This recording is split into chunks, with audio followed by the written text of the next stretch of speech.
Il se trouve que les produits addictogènes modifient le comportement.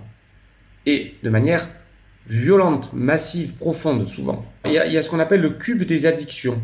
Le cube des addictions, c'est une représentation graphique qui permet de comparer les principales substances psychoactives entre elles. Et quand on regarde ce cube, on apprend que le pouvoir addictogène du cannabis est légèrement inférieur à celui de l'alcool, mais légèrement supérieur à celui du tabac. L'addiction se développe autant pour des substances légales qu'illégales.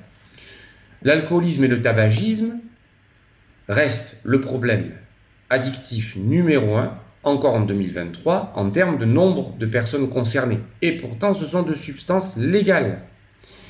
Elles sont d'ailleurs aussi très concernées par la contrebande. Est-ce que ça changerait la légalisation le nombre de patients? Alors, moi je pense que ça ne changera probablement rien au nombre de dépendants.